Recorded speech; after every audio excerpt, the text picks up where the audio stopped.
Vilniaus Jono Basanavičiaus progimnazijos šeštokai spalio 24-ąją visi draugiškai pabėgo iš pamokų. Sėdo į autobusiuką ir nurūko į mišką. O siaubė, ir ne vienas mokytojas net nebandė jų sustabdyti. Kas čia vyksta, kas čia daros, pasibaisėtų bet kuris doras pilietis. Nejaugi grybų rinkti visi išsiruošė užuot rimtai krimtę mokslus? Ne, pasirodo, mokinukai ir mokytojai šiandien turi atlikti rimtą misiją. Pasodinti Maironio garbei skirtą ąžuolų giraitę Neries regioniniame parke. Šiandien, artėjant vėlinėms, mes su Basanavičiaus mokyklos mokinukais sodiname 15 simbolinių ąžuolų Maironio, Lietuvos didžiojo dainiaus gimimo metinėms paminėti. Vieta, kur baigėsi šaknis ir prasideda kamienas, vadinamas šaknies kakleliu, ir iki tos vietos sodiname. Kaip susijęs Maironis su ąžuolais? Atsakymas paprastas. 2012 paskelbti Maironio metais. Kiekvieno lietuvio širdyje gyvos šio tautos dainio skelbiamos vertybės. Meilė tautai, gimtiniai, protėvių galybei, miškui, žmogui. Dabar, kai jaunimą vilioja svetimi kraštai, labai svarbu mokinius ugdyti tautiškumo, meilės Lietuvai dvasia.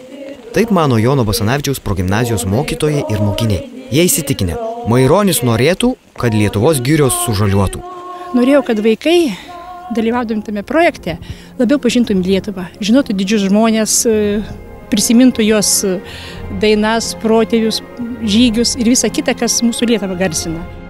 Todėl mokinukai ne tik sodino medžius, jie daug diskutavo, dainavo, buvo rimti, linksmi, susikaupę, mąstė apie Lietuvą, tautą ir žinoma Maironį. Neverk Matušėlė, aš atsimenu nuo 5 metų tą dainą, aš nežinau, kas jis Maironis.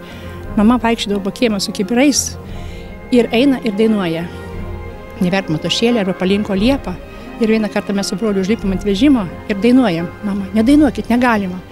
Ir man, nežinau, nuo tų 5 metų man Maironis yra, nežinau, šventa didybė, grožis. Ir aš labai džiaugiuosi, kad sako, kad jausmas, kurį žmogus patiria tam tikru atveju, yra ilgiau išliekantis, negu tas faktas padariau, išėjau. Bet jie juto, čia mano ąžuolas, fotografavosi. Ir aš tikiu, kad vasarą tėveliai neturės ramybės. Jie atvažiuos, laistys, nes tai yra, kaip į širdelę jau įauga šiandien. Šeštokėliai ne tik pasodino tąkart giraitę, čia Neries regioniniame parke jie paminėjo ir vėlines. Karmazinų pilkapynę degė žvakeles, kūreno laužą, po visą parką švelniai aidėjo lietuviškos dainos. Už vėles, už Lietuvą, už šventą žmogaus ryšį su gamta.